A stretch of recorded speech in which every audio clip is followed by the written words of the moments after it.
चलो स्टूडेंट्स, अभी हम लोग अब 7th वीडियो लेक्चर पढ़ते हैं। पिछले वीडियो लेक्चर में पॉजिटिव इंटीग्रल पावर पढ़े किसका, स्क्वायर मैट्रिक्स का। अब उससे आगे कह रहे हैं कि एक if A equal to this है, एक मैट्रिक्स है स्क्वायर मैट्रिक्स 2 ऑर्डर का, तो बताना है कि ए स्क्वायर का वैल्यू कितना होगा। देखिए जरा, A square equal to A B square minus A square A B into A B square minus A square A B, ये करें मल्टीप्लाई। देखिए कितना आता है। फर्स्ट रो मल्टीप्लाई करने का तरीका, first row A B square square A B square 2 बार लिखे। Second minus A square minus A B है वो, सॉरी, तो minus A square minus A B minus A square minus A B लिख दिए। अब कॉलम फर्स्ट मैट्रिक्स का रो देखते हैं और सेकंड मैट्रिक्स का कॉलम देखते हैं। तो फर्स्ट सेकंड का कॉलम ए बी और minus A square, A B minus A square रखें, ए बी और यहाँ हो गया माइनस ए स्क्वायर, यहाँ भी ए बी और यहाँ हो गया माइनस ए स्क्वायर लिखिए। सेकंड में देखो, अब सेकंड में आ गया बी स्क्वायर और माइनस ए बी है सेकंड कॉलम में, तो वो यहाँ यूज होगा बी स्क्वायर और हो गया minus A B, V square और यहाँ हो गया माइनस ए बी।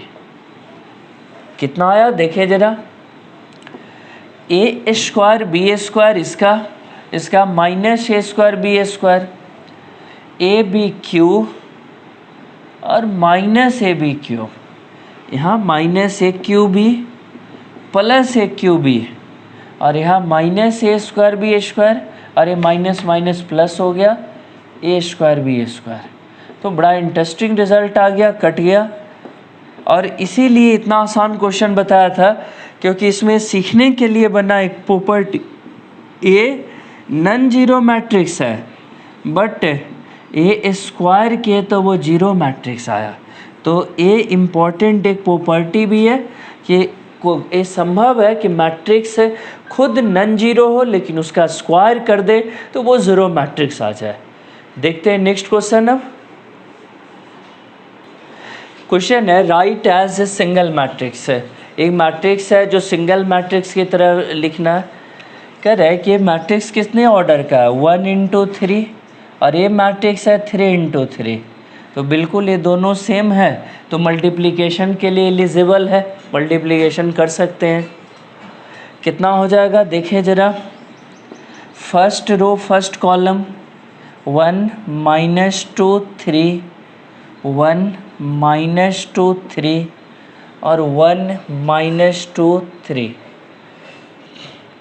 -2 -5 और 7 इसको उतार दिए। कह रहे हैं कि जो रिजल्टेंट निकल के आएगा वो किस ऑर्डर का मैट्रिक्स होगा, ये दोनों इंटू करने पे ये 3 3 जो इक्वल रहता है वो हट जाता है, बचा 1 और 3, 1 into 3 ऑर्डर का आना चाहिए। वही लिखे भी हैं 1 into 3, 1 मतलब रो 1, देखिए रो 1 लिखे और कॉलम कितना हो 3 बचेगा, तो 1 2 3 कॉलम। अब इसे सॉल्व करना चाहें हम, कैसे सॉल्व करेंगे देखिए ज़रा। करें किसको सॉल्व करने के लिए, पहला कॉलम 2 0 -7 2 0 और -7, दूसरा -1 2 5 -1 2 5, तीसरा है 5 4 0 5 4 और 0। कितना आ गया निकल करके देखें ज़रा, 2 -21 तो बचा -19, यहाँ हो गया 15 -4 तो 11 और 11 और -1 10 और 5 into 1 5 5 -8 -3 2 -5 7 -19 -2 -21 10 -5 15 और 10 -3 और -3 और -7 -10 कुल मिलाकर ये आंसर आ गया -21 15 और 10। देखते हैं अब नेक्स्ट क्वेश्चन। देखिए next question, find 2 into 2 matrix B if B into this equal to 6 0 0 6 है। तो कह रहा है कि इसके लिए let B equal to A B C D ऐसे एक मैट्रिक्स मान लिए। अब according to question A B C D into 1 -2 1 4 is equal to 6 0 0 6 है। मल्टीप्लाई करें। अब देखिए ज़रा, first row first column A plus B, first row second column -2a + 4b, second row first column और सेकेंड रो सेकेंड कॉलम और इतना equal to खुद दिए हुए 6 0 0 6। कंपेयर करो। ए प्लस बी कितना है, ए वाला ए प्लस बी देखो 6 है और -2a + 4b 0। दोनों हल कर देंगे, 2 से मल्टीप्लाई कर दिए, इसमें कट गया 2b और 4b। 6b = 12 है, b = 2, b = 2 आ गया तो b रख देंगे, a = 4 आ जाएगा, बन गया एक।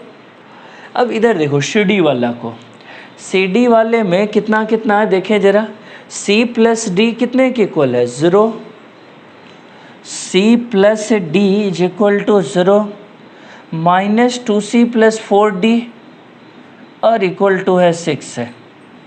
फर्स्ट में 2 से मल्टीप्लाई करें, कटा 6d = 12 है, d = हो गया 2, d = 2 तो c = -2। वी मैट्रिक्स का ढांचा देखें कैसा था, ए बी सी डी। आप बताओ ए कितना आया 4, वी कितना आया 2 और c -2 और d है 2। फाइनल आंसर यही हो गया 4 2 -2 है और 2। देखिए नेक्स्ट क्वेश्चन।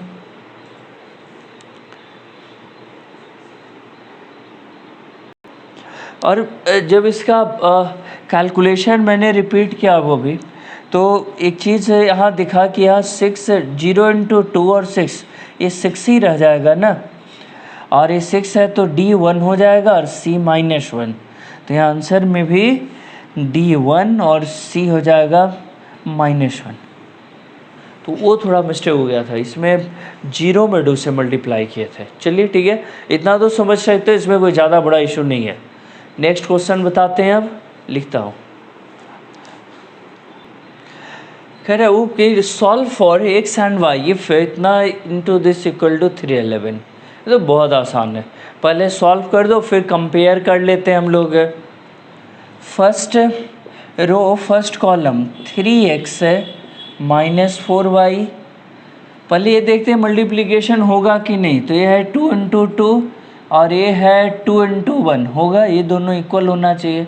जो इनटू होके आएगा वो 2 × 1 आएगा। First row first column second row first column और इक्वल टू पहले से दिया हुआ है 311। 3x - 4y कंपेयर करें तो 3 आया और x + 2y = 11। 2 से मल्टीप्लाई किए, कैंसल। 5x = 22 और 3 25, x = 5। x + 2y = 11, x 5 रख दें 11, 2y = 6 है, y = 3, यानी x और y आंसर आ गया 5 और 3। ये फाइनल आंसर हो गया। x 5 और क्या हो गया 3। तो सीखे ऐसे ही क्वेश्चन मल्टीप्लिकेशन बेस्ड क्वेश्चन कर रहे हैं, और कोई भी एक टॉपिक पे कंप्लीट बेसिक हार्ड इजी सब तरह का क्वेश्चन जब प्रैक्टिस कर लो तभी वो टॉपिक कंप्लीट होता है। तो अभी इतना लिखिए, फिर next question. If a equal to -4132 find if fx equal to X square minus 2x plus 3। तो कह रहे हैं कि ऐसे में एफ ए कैलकुलेट करें। एफ ए इक्वल टू कितना हो गया, एक्स है तो यहाँ क्या रखा हुआ है एक्स, ए रखेंगे तो यहाँ हो जाएगा ए स्क्वायर 2a, एक्स के जगह पर ए रख दिया और 3। और जब मैट्रिक्स में लिखते हैं वो 3, तो 3 को 3i लिखते हैं, उसे वैल्यू पर तो कोई फ़र्क नहीं पड़ता। 3 इंटू आई क्या यूनिट मैट्रिक्स, यानी 1 इंटू 3 फिर से 3 रह गया।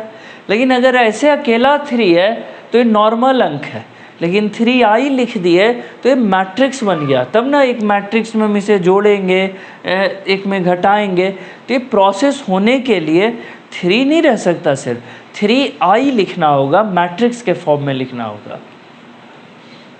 अब ए स्क्वायर निकाल लें, देखिए जरा। कह रहे हैं कि A square equal to A into A बराबर -4132 और इंटू -4132। आप लिखना जान चुके, -41, देखो ये 2 इंटू 2 है, ये भी 2 इंटू 2 है, ये सेम है। जो आएगा निकल के ये हट जाता है बीच से, 2 इंटू 2, यानी जो आएगा मैट्रिक्स वो भी 2 इंटू 2 ऑर्डर का ही रह गया। स्क्वायर में ऐसे भी स्क्वायर मैट्रिक्स में सेम ही रह जाता ऑर्डर मल्टीप्लिकेशन के बाद भी। अब देखो -41 यहाँ हो गया 3 2 -41 3 2 इसको रो में लिखे। फर्स्ट मैट्रिक्स को रो में लिखते हैं और सेकेंड मैट्रिक्स को कॉलम में लिखते हैं। -43 देखो, -4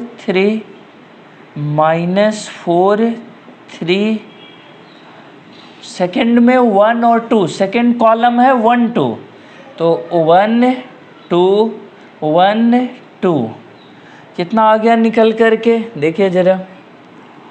-16 और 3 19, -4 और 2 हो गया -2, और -12 और 6 -6 है, और 2 2 4 3 7 यहाँ निकल कर।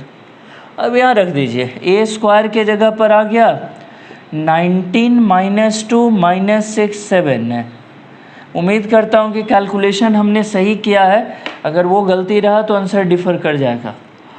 -2 है, ए उतारे, -4132, और यहाँ हो गया 3i 1001 unit matrix of order 2।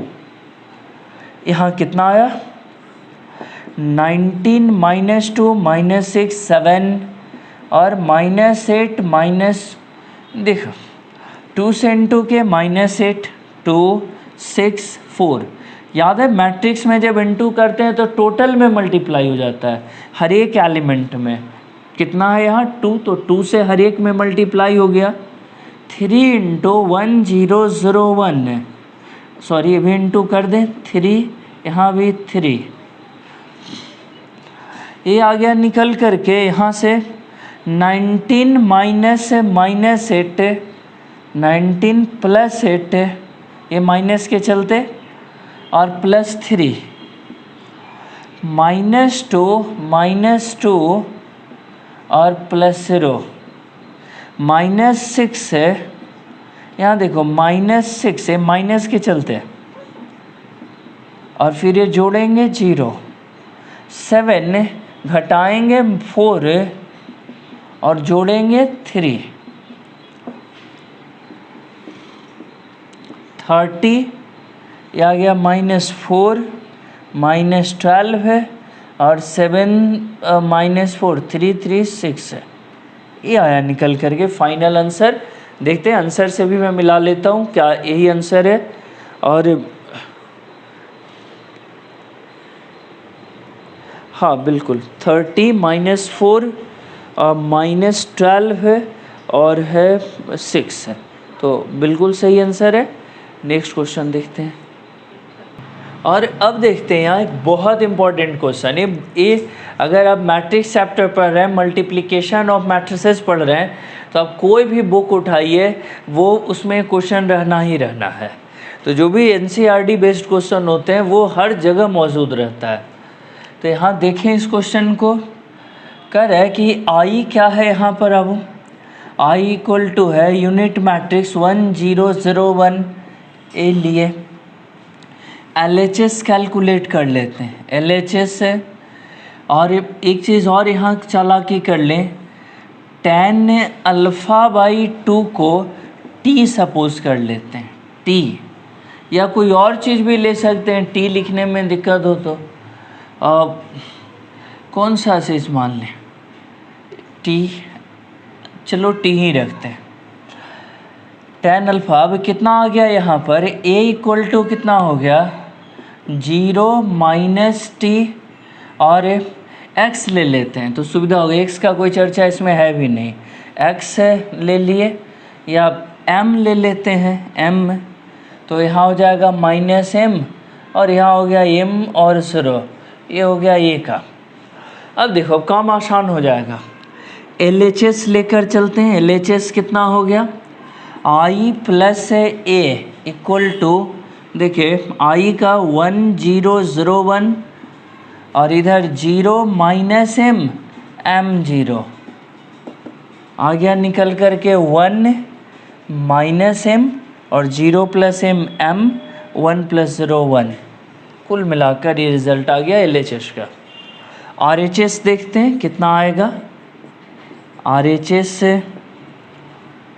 RHS हो गया i - a into cos alpha minus sine alpha और साइन अल्फ़ा cos अल्फ़ा।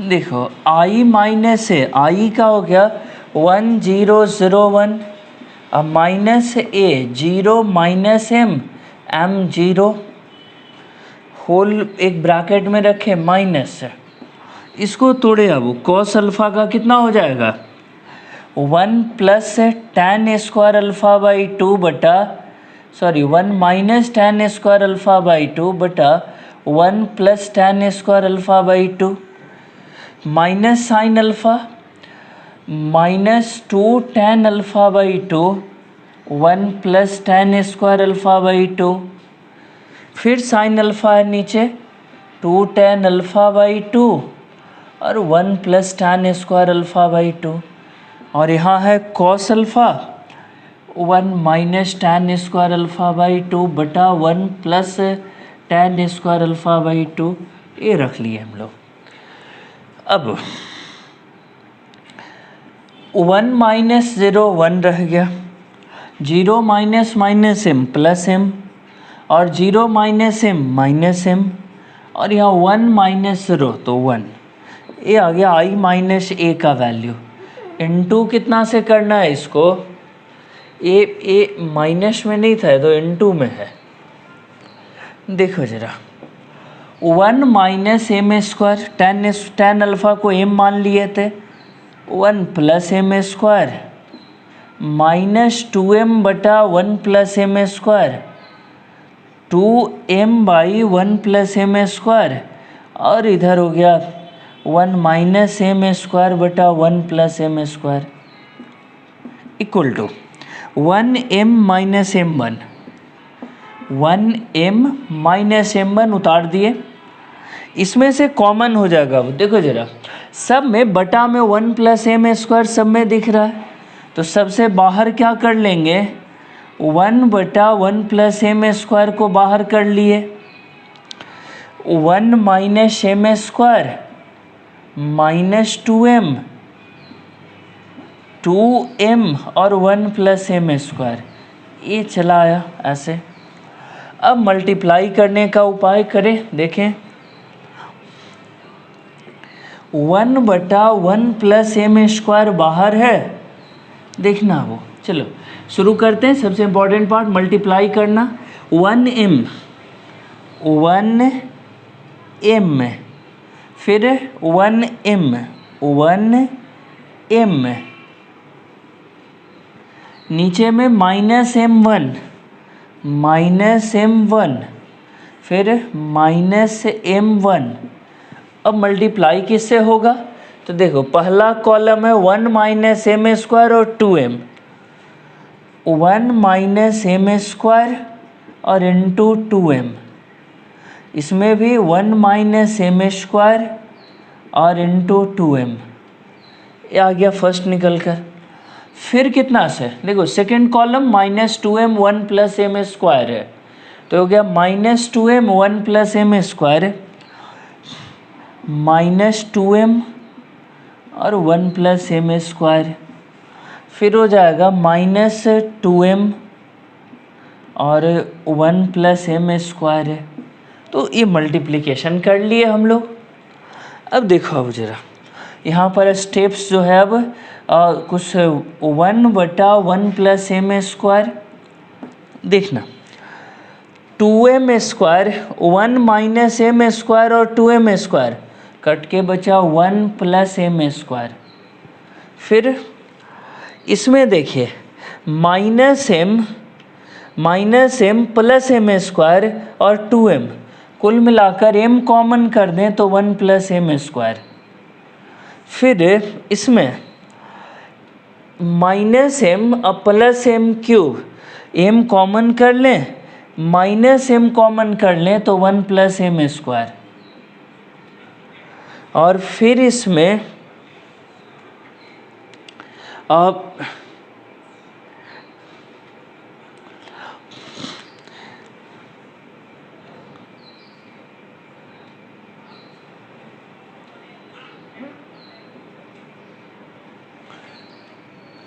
इसमें देखो -2m स्क्वायर और 1 माइनस एम स्क्वायर, कुल मिलाकर 1 plus M square, 1 plus M square. ये आया निकल करके। लगभग मंजिल तक पहुंच चुके हैं। बस एक लाइन का रहा। देखो इन सब में 1 प्लस एम स्क्वायर कॉमन है, तो इसको बाहर कर लेते हैं।